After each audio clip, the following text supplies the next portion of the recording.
Hola, buenos días. Bienvenidos a estas pautas de oración para este viernes de nuestra octava de Pascua.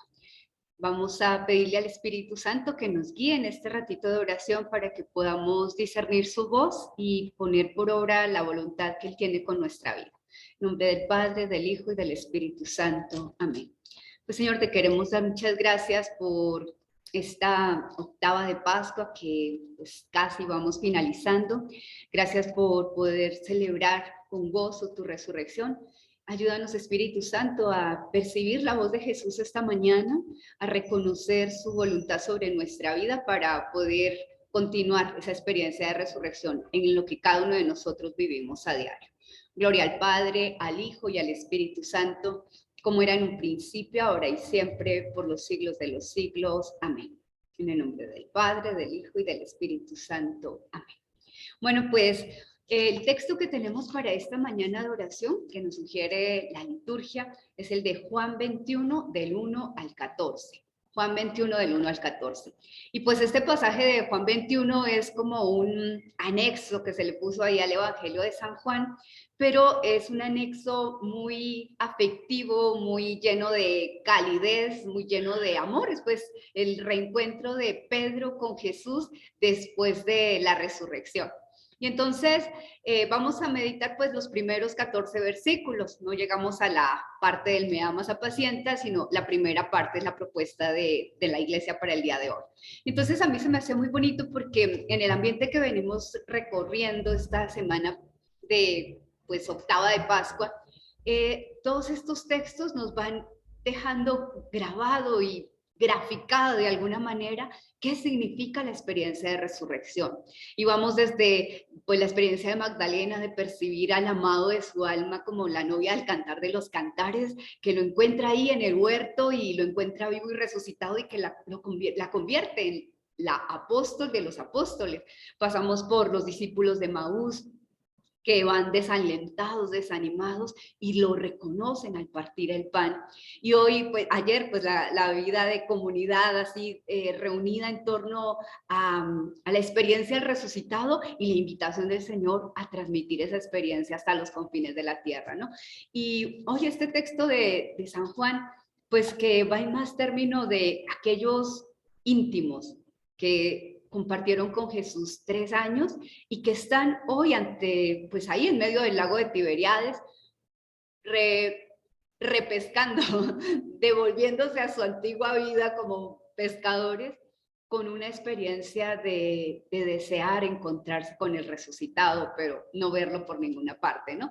Y entonces, pues, a mí se me hacían bonitos algunos matices que me regalaba el Señor en la oración, pues son muy pequeños, es una cosa muy sencilla, pero es solo para inspirar su propia oración. Y entonces la primera cosa es que muchas veces yo he leído este texto como esos discípulos que han dejado las redes, han dejado su trabajo como pescadores y pues ahora, después del encuentro con el Señor, pues se convirtieron en predicadores con Él, en pues misioneros, y después de la muerte del Señor vuelven a las redes, vuelven a la vida de antes y como si aquello fuese sencillamente un sueño, ¿no? Así lo he leído muchas veces. Puede ser que haya algo de eso en el trasfondo del texto, pero esta mañana me ayudaba mucho identificar que justamente lo que el Señor nos quiere invitar a vivir es que reconozcamos su presencia en la vida cotidiana. O sea, Pedro, Santiago, Juan, pues los que estaban reunidos ahí en esa barca ese día, estaban viviendo las cosas cotidianas, su vida de pescadores. Aquel lugar donde el Señor los había encontrado es el lugar en el que se encuentran ahorita. Y sencillamente no porque hayan olvidado la experiencia de Jesús, sino porque esa es la vida que tienen que afrontar. O sea, finalmente el Señor murió, resucitó, pero ellos tienen que mirar cómo van a concretar su existencia, ¿no? Y entonces están en esa vida cotidiana de pescadores, de sencillamente personas que se tienen que ganar el pan de cada día y pues como afrontando las mismas realidades que tenían antes de conocer a Jesús. Entonces se me hacía interesante porque era la primera cosa que me venía de parte del Señor. Vive tu vida cotidiana en ambiente de resurrección, porque la resurrección no ocurre en un lugar aparte de la cotidianidad, justo ahí en tu vida cotidiana es donde el resucitado tiene que hacerse presente. Y se me hacía fuerte porque hoy que iba a la iglesia, después de haber visto la iglesia llena, pues todos los días santos, eso pues tocaba ir temprano para encontrar lugar, se hicieron 2 celebraciones, estaba todo pleno, ¿no?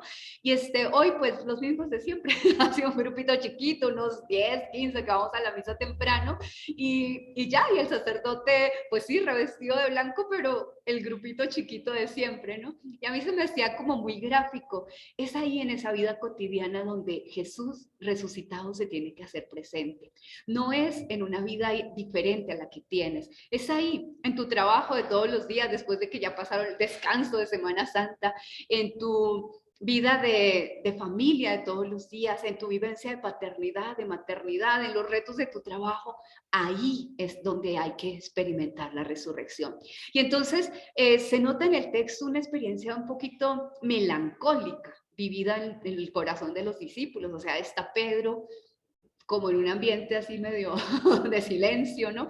La melancolía de no tener al maestro cerca. Ustedes se pueden imaginar qué es vivir con Jesús 3 años, así físicamente, tenerlo al lado, vivir con él las aventuras de todos los días, tener esa mirada optimista que siempre le encontraba al lado amable a todas las circunstancias y ellos en su pesimismo y en su incapacidad de ver las cosas, aprender todos los días cosas hermosas y después quedarse como, pues así, sin saber para dónde mirar, sin saber a quién acudir, sin saber a quién pedirle consejo, no debía ser nada fácil para Pedro y el resto de apóstoles, ¿no? Y entonces es muy bonito porque sí percibía como ese ambiente de duelo, el duelo de no tener la presencia física de Jesús y tener que emprender algo que había empezado y que ellos no sabían cómo seguir. Ustedes se imaginan el reto para el pobre Pedro de tú eres la roca de la iglesia, ¿cómo caramba se iba a continuar guiando a eso que Jesús le había confiado? No debía ser nada fácil, no debía ser, pero en absoluto fácil. Y entonces es muy bonito porque aunque se siente ese ambiente de duelo, ellos están en su vida cotidiana, me voy a pescar, los otros se van con él y toda la noche en esa experiencia de esterilidad. Y es que la experiencia de Jesús resucitado no nos quita ni la soledad, ni el vacío, ni la esterilidad que podemos experimentar en algunos momentos de nuestra existencia. No nos lo quita, pero ustedes dirán que soy una contradictoria, ¿cómo se me ocurre decir semejante herejía? Pues es que la vida humana está compuesta por un dechado de cosas que no son siempre de alegría. Hace un año o 2 años, sí, en el 20, Félix, un sacerdote de la comunidad, decía una cosa muy bonita, decía, nosotros tenemos muchas canciones en el Verbum Dei que hablan del deseo de la misión, de la alegría, de toda esa dinámica de vida que tenemos como, pues, como lema y como ideal en nuestra misión y en nuestro carisma, ¿no? Pero a veces se nos ha olvidado hablar de esas cosas que a veces hablan los salmos, de las experiencias de tristeza, de la soledad, del abandono. Y pues las canciones que son como nuestros salmos modernos también tienen que hablar de eso, porque eso también es parte de la vida. Es parte de la vida la decepción, la frustración, el fracaso, eso también es parte de la vida. Y entonces pues se me hizo muy fuerte porque es verdad, uno no quiere hablar eso, de eso y uno quiere evitar eso en la propia vida y en la vida de los demás, pero es parte de la vida. Este texto nos habla de esa experiencia de un fracaso de los discípulos, de estar toda la noche echando las redes sin encontrar ningún fruto. Imagínense, 8 horas echando redes ahí, quién sabe cuántas más, echando las redes sin encontrar ni un solo pez, eso debe ser muy frustrante. Total, para un pescador profesional debe ser una experiencia inaguantable, ¿no? ¿Cómo es inaguantable para ustedes a veces pasar 1 año, 2 años, 3 años en su trabajo y ni un ascenso, ni un aumento de trabajo, de salario, de trabajo sí, de salario nada, ¿no? Como que uno dice, la vida humana está compuesta por ese tipo de experiencias. ¿Cuál es la experiencia de resurrección? Que Pedro, en un momento de la jornada, en la madrugada, cuando empezó a salir el sol de la fe, el sol de la esperanza, empieza a darse cuenta que alguien está en la orilla y que lo está mirando y que a lo mejor estuvo mirándolo toda la noche mientras él se sentía un fracasado pescador que no lograba sacar ni un pez de esas aguas. y estuvo contemplándolo toda la noche tal vez. Y entonces ese extraño, al que ni siquiera reconoce a la distancia, le dice, echa las redes a la derecha. Supongo que como profesional en la pesca diría, pero viejo, has echado a la derecha, a la izquierda, al norte, al sur, o sea, ¿de qué me vienes a hablar? Sin embargo, obedece. Y hay un rasgo muy bonito en esta obediencia que plantea ahí Juan, y es que si ustedes se acuerdan el Evangelio de San Lucas 5, cuando Jesús llamó a Pedro, el pasaje era parecido, ¿no? Entonces, dice que estuvieron toda la noche pescando sin fruto y entonces Jesús les dijo, lanza la red a la derecha. Y entonces dice Pedro, hemos estado pescando toda la noche sin encontrar nada, pero ya que tú lo mandas, en tu palabra echaré las redes. Esa palabra que parece tan de confianza, en el fondo era una resistencia. O sea, he pasado toda la noche pescando sin hallar nada, pero está bien, te voy a hacer caso, ¿no? Y aquí Pedro sencillamente echa las redes sin decir nada. Y es lo que me ayuda mucho en mi vida espiritual muchas veces. O sea, ¿qué es lo que queda de tantas experiencias de resurrección una tras otra? De tantas experiencias de muerte propia o ajena, o de fracaso, o de desconcierto, o de estar en el sepulcro a veces, mucho tiempo, lo que queda es una obediencia sin quejas. Pedro sencillamente le hace caso a Jesús sin siquiera saber si el que estaba en la orilla era Jesús. No lo tenía claro. Y entonces es bonito, echa las redes y entonces acontece lo que tiene que acontecer, el milagro. Entonces las redes se llenan y aquello es tan pesado, tan grande, que dice el evangelista, las redes casi se rompían de llenas. Y entonces me encanta otro detalle. No reconoce a Jesús Pedro, lo reconoce Juan. Entonces Juan, ipso facto, cuando escuchó la instrucción y vio el fruto de obedecer, dice, es el Señor. Nadie puede ser más que Él. O sea, nadie ha llenado nuestras redes como Él. Nadie en nuestra vida nos ha hecho sentir que nuestra vida tiene sentido como lo ha hecho Él. No puede ser otro que el Señor. Y entonces, ante las palabras de Juan, que es el discípulo amado, el que reconoce, el que ama a su maestro y por lo tanto lo puede reconocer, aunque se haya cambiado de vestiduras y de cara y de rostro y de todo, aunque no se pudiera reconocer físicamente, porque lo ama, lo reconoce. Pedro, ante las palabras de Juan, se lanza al agua para encontrarse con el Señor. Y entonces me encanta porque creo que eso es lo hermoso de nuestra vida. No siempre la luz viene de nosotros y no siempre la luz viene de ver frutos. A veces tenemos también muchos frutos espirituales, muchos frutos en nuestra vida y tampoco tenemos la capacidad de reconocer que eso es obra de Dios. ¿Quién lo reconoce? El que ama a Jesús. Cuando amas a Jesús, cuando te vives como discípulo amado, identificas, esto solo lo puede hacer Jesús en mi vida. Entonces, qué bonito que nuestra experiencia de resurrección sea eso, esa vida cotidiana llena de alegrías, de tristezas, de vacíos, de dificultades, pero donde reconocemos a ese resucitado a la orilla de nuestra vida y cada noche nos damos cuenta que estuvo ahí todo el día, que estuvo ahí observando nuestra vida, que estuvo ahí queriendo subirse a la barca y que solo necesita la mirada de un amado que le diga, Jesús, súbete a pescar conmigo porque sin ti la pesca no tiene sentido, no tiene fruto, no da nada, ¿no? Y entonces, me gustaba mucho un detalle que esta mañana percibía en la cita, me lo salté y me regreso, y es que esa experiencia de duelo que estaban viviendo los discípulos, aunque era el duelo porque Jesús ya no estaba físicamente con ellos, lo que nos demuestra todo el texto es que Jesús no es un muerto por el que se hace un duelo. Jesús está vivo. Y aunque ellos sintieran la experiencia de no verlo y de no saber cómo encontrarlo en las nuevas circunstancias que estaban viviendo, no estaban en la experiencia de soledad. Jesús estaba vivo y se les iba a manifestar detrás de millones de cosas. Tenían que aligerar la velocidad de los ojos del corazón para darse cuenta de que Él les iba a salir al paso, como lo hizo Juan, ¿no? Y entonces el siguiente detalle es muy bonito porque dice que cuando llegaron a la playa ya había un fuego en la playa, ya Pedro estaba ahí sentado con Jesús, uno dice, ¿a qué horas hicieron el fuego? Ya que se podían tardar ellos en llegar, estaban a 100 escasos metros de la playa, pues, ¿qué se tardaban ellos moviendo un barco para llegar acá, una barca?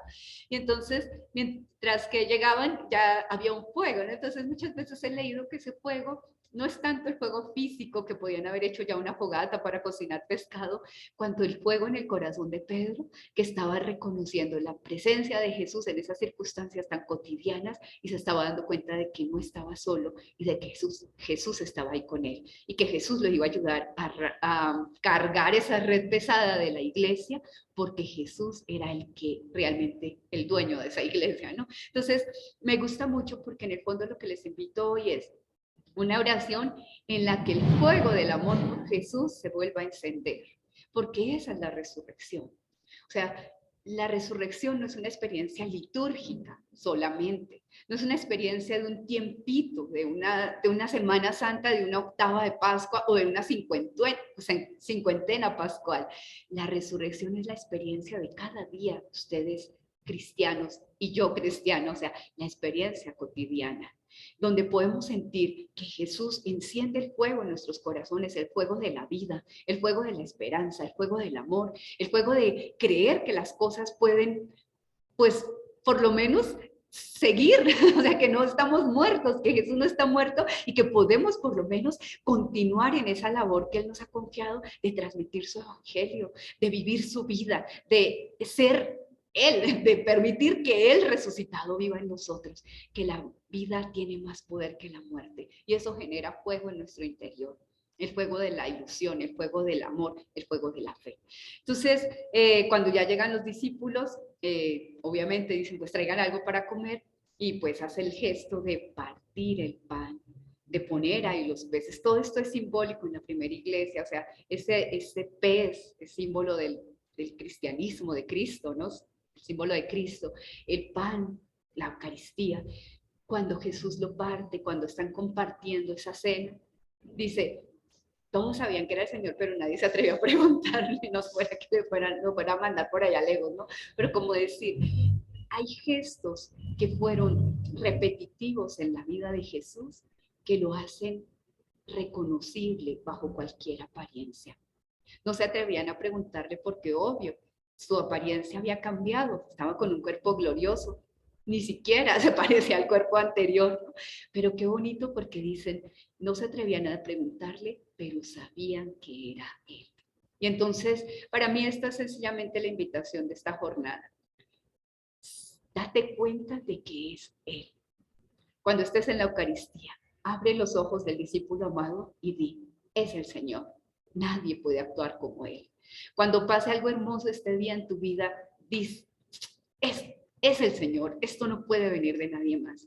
Cuando venga una experiencia de compañía, de que no estás solo, de que las cosas que estás cargando no las tienes que jalonar solo con tus propias fuerzas, sino que aunque sean muy pesadas, tienes un poder interno para cargarlas, para jalonarlas con alegría, con entusiasmo, es el Señor que está actuando en tu interior. Entonces, sencillamente esa es la invitación para este día. Recoge estos 5 días de cincuentena pascual y de octava de Pascua con esa experiencia de decir, Señor resucitado, dame los ojos para ver dónde estás. Dame la mirada limpia del discípulo amado para reconocerte cerca, vivo, amando y amándome, para que desde ahí tenga toda la fuerza y el poder para cargar con esa red fuerte y pesada de la iglesia, de mi propia vida, de mi propio seguimiento, de mi familia, de mi rutina, con la alegría que me da estar resucitado contigo y contar con tu fuerza de resucitado para cargar lo que quieras que cargues, ¿no? Que viva, que asuma, que disfrute y que me lance a vivir. Entonces, que el Señor resucitado nos pueda acompañar toda esta jornada y que nuestros ojos de discípulo amado nos ayuden a reconocerle detrás de las personas, las circunstancias, la palabra, los sacramentos y toda esa vida de gracia que nos está rodeando y que solo necesita ojos limpios y enamorados para que lo podamos reconocer. Que el Señor los bendiga. Un abrazo y feliz día de resurrección.